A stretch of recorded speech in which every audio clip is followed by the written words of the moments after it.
Hi there, Frank Winston here for the Pacifica Historical Society. I'm the host of the weekly show, Footprints of Pacifica, where we discover and explore the lure and the lore of lovely Pacifica, its character and its characters. This show is about Sharp Park. Sharp Park is known worldwide for its golf course, but it also has very historic areas of Pacifica. By way of background, George Sharp came to this area in the 1820s and bought this property, about 400 acres, and he and his wife lived here, and he was also an attorney in San Francisco, which was almost part of the county then. In any event, when he died in 1882, he was left to his widow, and when she died in 1905, she left it with a clause that dedicated it to be a park. Unfortunately, some relatives disputed it, and it was in the courts for about 10 years when they finally settled, and the result of it was Sharp Park, this part that we know, the eastern part, would be a golf course, recreational area, firing range, archery range. And the north part, which would be the Solata Beach area it was then known as, would be residential. If at any time it is no longer a recreational area, it reverts back to the state of California. So it has remained the golf course, in fact a very famous golf course, designed by Alistair Mackenzie, who designed the Masters course in Augusta, at the Augusta Golf Course, and also the one in Carmel at the Pebble Beach. As we take the walking tour today with Jerry Crow, an archivist and a member of the Historical Society, we will find out that there were certain sections of the area that have still remained in its historic tone, even though the Pacifica became a city in 1957 and the freeway came through in 1959, and hence you'll learn about the east and the west of Sharp Park. Now let's roll the tape.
Behind me is the original Solata Hotel. That was one of the first buildings built here in West Sharp Park, built in about 1910. We can see it in the photographs of that era, so that's confirmed. It was the first hotel along this part of the coast, and as far as I know, the only hotel in what is now Pacifica for some decades after that. The architectural style is referred to as Mediterranean Revival. In this case, it's the minimalist version of that. As you can see, there's very little adornment, but it's got the flat roof and the stucco sides that are characteristic of that architectural style. Over the years, it's passed through a lot of different owners, different businesses have been there. Before the current upholstery shop operation, it was a nail salon. The two bungalows behind me on Solata Avenue near the little brown church were built in 1920 by the then president of the Ocean Shore Land Company, which was affiliated with the Ocean Shore Railroad. It was part of their promotion to open up the area to what they hoped would be a housing boom and enrich all of them in the process. These two are built in the craftsman style, which was very popular at that time.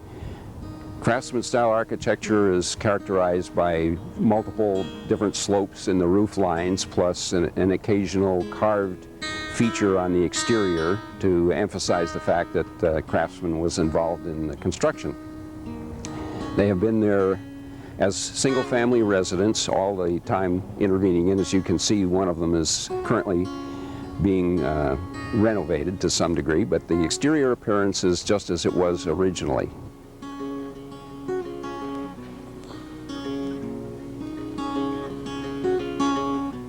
This church was built in 1910 by Presbyterians who built a string of 3 such churches along the north coast of San Mateo County in anticipation of the increase in population from the Ocean Shore Railroad arrival.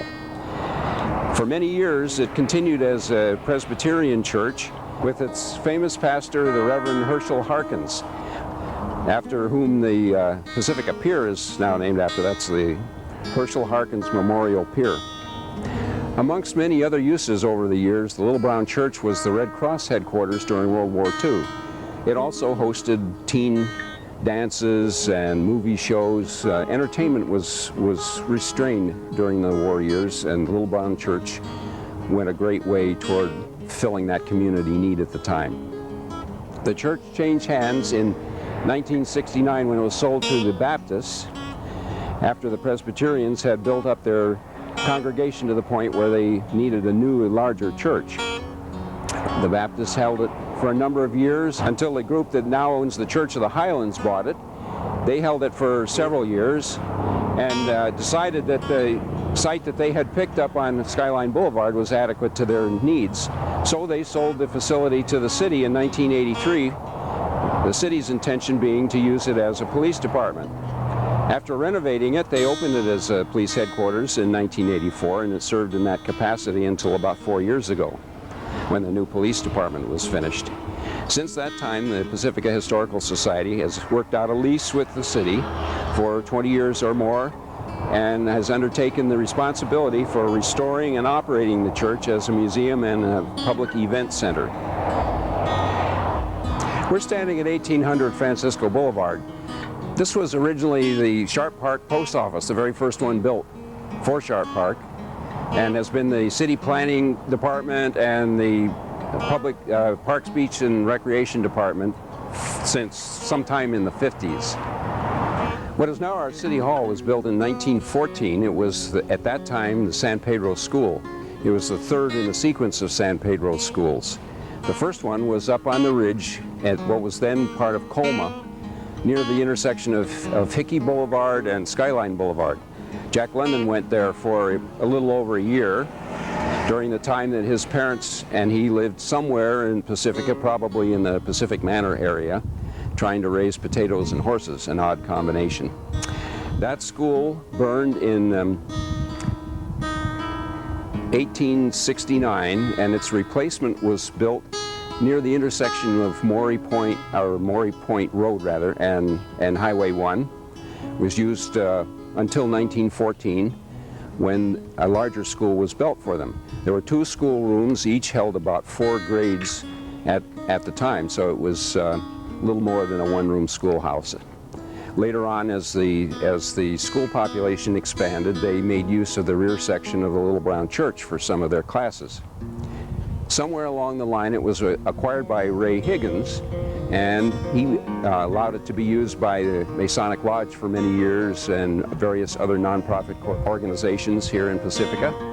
Eventually, he gave it to the city of Pacifica with the proviso that it be used in perpetuity for civic purposes. Somewhat later, he removed that requirement from the deed statement, so it's available for whatever use the city now has in mind for it, although it is on the city's list of official historic places. We're on Carmel Avenue now, and the house behind me, referred to as the Collins House, is another of the buildings here in Sharp Park that's on our official city list of historic places. It was built in 1910 and has been kept in its original conformation on the exterior. We don't know the details of who the Collins were. That's a work in progress, so as time goes on we keep acquiring more and more detail about these interesting places. This house on the corner of Carmel Avenue and Francisco Boulevard may be the oldest current West Sharp Park house. It was built in 1904. We don't know a great deal about its history, but we know that that year is confirmed. It was scheduled to be demolished for the sake of for a duplex, but we're not sure what the progress of that project is at the moment. This little house on Paloma Avenue was the original City Hall. It had been built as a real estate office up in Pacific Manor. I think it was located at that time very near what was then Pacific Manor School and is now Ocean Shore School. Then when the city was first formed, they needed somewhere for their administrative duties and selected this building. It belonged to Ray Higgins and he made it available to him. So it lasted as City Hall from 1957 into part of 1958. Then the city took over what had been the San Pedro School for their City Hall, and this building was relocated to this spot, used for years as a telephone answering service headquarters, and eventually converted into a residence. This is the old County Road Market, probably the second market to be built in this area. It was put up in 1909. And Anderson's store was the only one that preceded it in the market business. It was in the Plate family for all of the duration from that time until it was sold 2 years ago and has now become an antique store.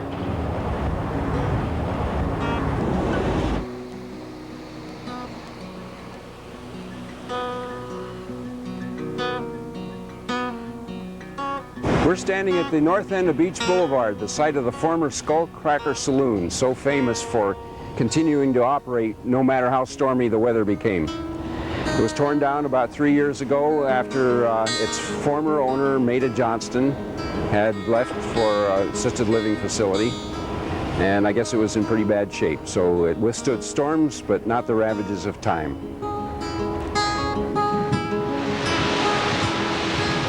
It's all stories, of course, but our information is that this is Dolly Fine's house, where her girls used to come down from their San Francisco brothels to rest up from their trade. Dolly was one of the most famous madams in San Francisco in the 1930s. She eventually got put out of business because she was resentful of the income tax and deducted her various bribes as business expenses. The story got out when one of the IRS agents mentioned it in a speech he was giving to the Tiburon Rotary Club. The story got back to the San Francisco authorities and annoyed them to the point where they just harassed her to the point where by 1938 she had to close down and move out of town. She may have holed up for a while here to avoid arrest when the last action was taken against her, but eventually she turned herself in and served a little bit of time and paid a big fine, and that was the end of her activity in this area.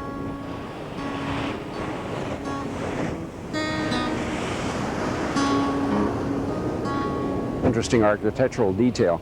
Generally it's considered Mediterranean revival, as you can tell from the exterior material and the decorative treatment of the various window frames and door frames.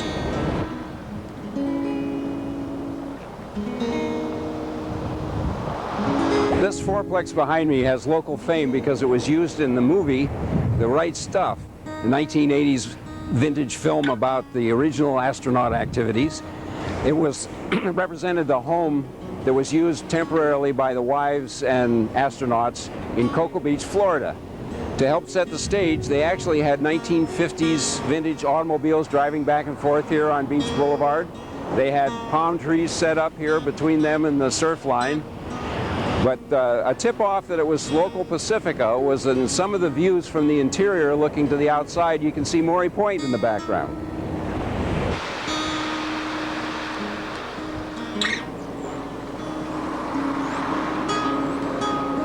This imposing house on Clarendon is called the Pender's House. It was built sometime around 1910. I don't have the exact date yet, and I don't have very much of the story, but I understand it does have an interesting history. So as time goes by, we'll have more to be said about this particular place. Right next to the Pender's house is the site of the old 6T Inn. For many years, this was one of the golfers' favorite stopping points in their progress around the Sharp Park Golf Course. The golfers were used to the convenience of popping across the street for a quick bite or a beer and enjoyed that spot for many years. But then, for some reason, the San Francisco Park and Recreation Department decided to fence the golf course. They didn't leave a gate where the people or the golfers could get across the street. So they created such an uproar that Parks and Recreation came back and built a gate into this part of the fence, and 6T Inn continued to thrive for many years after that.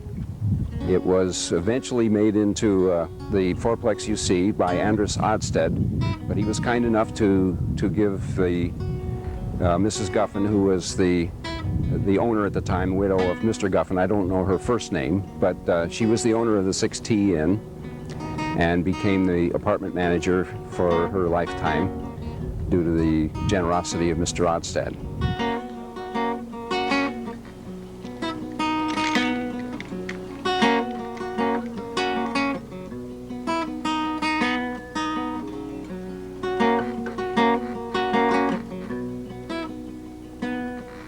I'm standing in the middle of what used to be the county road that ran past the Sharp Park Golf Course.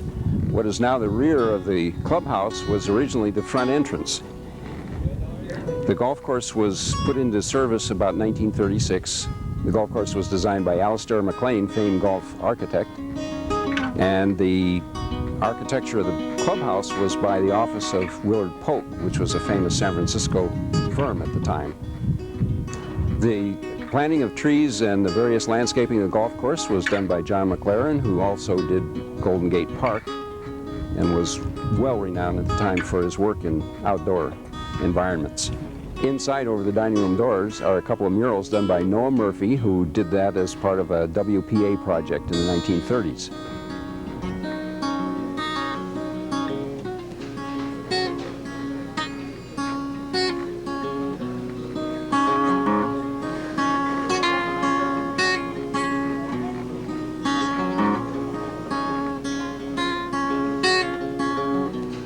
Sharp Park Golf Course Clubhouse is one of the official historical buildings in Pacifica, and so when the banquet room behind me was being designed, the San Francisco Parks and Recreation Department consulted with the Pacifica Historical Society, who had old photos of the original clubhouse and helped to give the architect the necessary information to make the addition compatible with the original.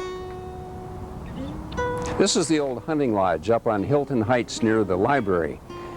This was built in 1910 at a time when there was hardly any other homes around, and this was all pretty much natural habitat, but it had the additional advantage of having a beautiful view of the old Laguna Salada and the ocean at the same time.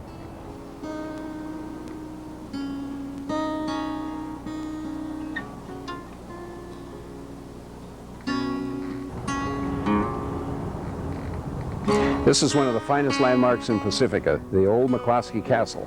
It's built in 1908. All the McCloskey family came from Ireland, so the controversy over whether the design is Irish or Scottish, I think, is settled by that fact. I call it Irish. They named it Bendemeer. That may have been the reason some folks thought it was of Scottish origin. In any case, it had a rich history. It was in the McCloskey family for a fairly short time, because when Henry Harrison McCloskey, the original builder, who had been the general counsel for the Ocean Shore Railroad, died, his heirs didn't live there for long, but sold it off. Over the years, it went through a succession of owners who used it for everything from an abortion mill to a restaurant and speakeasy. More recently, it was owned for many years by Sam Mazza. Sam was a theater detail painter. He did the very fancy gold leaf and other highly skilled paintings that decorated the insides of ornate theaters in the old days. In the course of his career, he frequently came across discarded or very inexpensively available artifacts, statues, paintings, lamps, all sorts of items of that sort that he collected and put into the castle here. This was not his residence. His actual residence was in San Francisco, but this was his hobby and museum. His will left it in a trust, which is administered currently, and its events can be held there by nonprofit organizations. So it continues to be a place of great interest and an asset to the community. According to county records, this nice-looking little house across the street from Oceana High School on Paloma Avenue is the oldest one in Pacifica, having been built in 1888.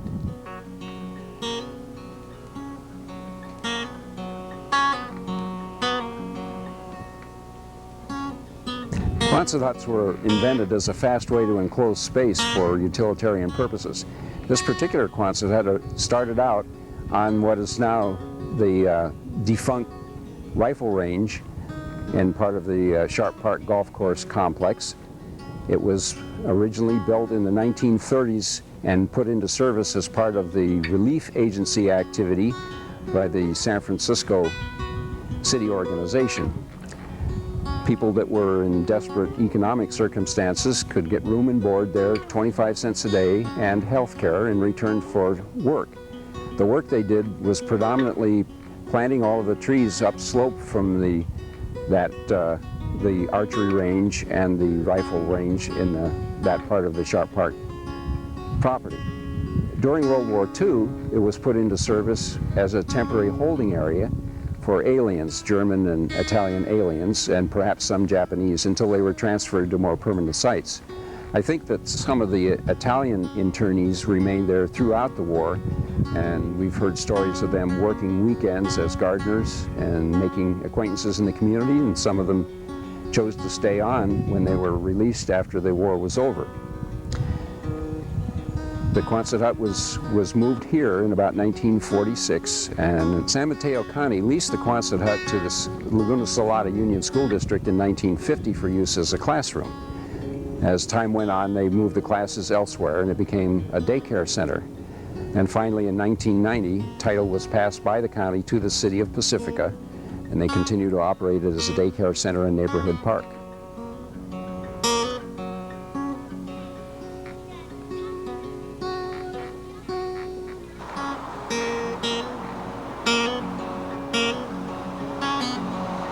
The Solata Beach Cafe was originally Anderson's store.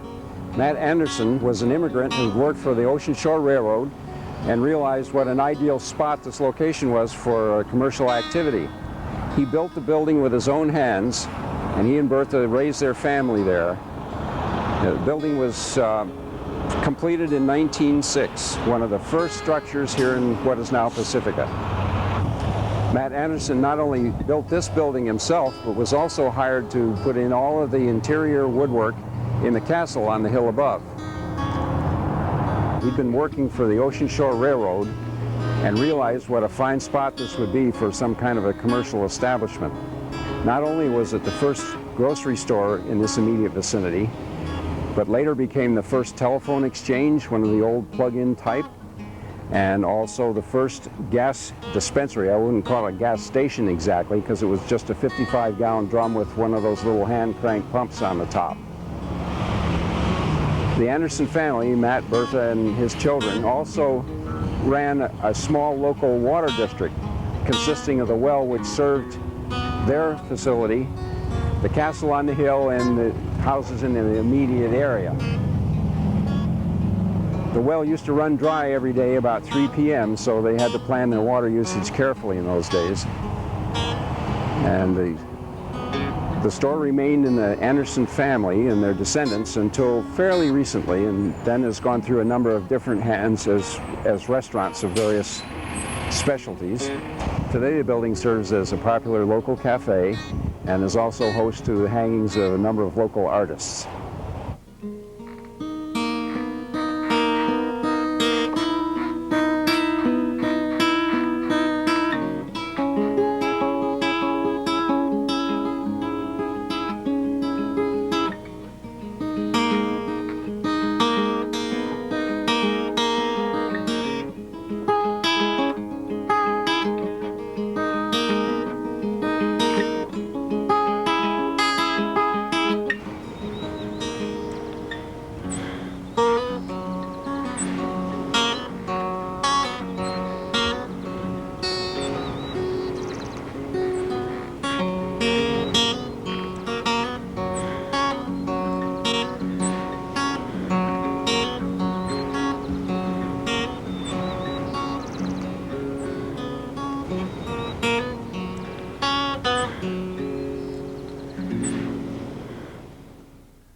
We're most grateful to Jerry Crow for walking us through the many neighborhoods of Sharp Park.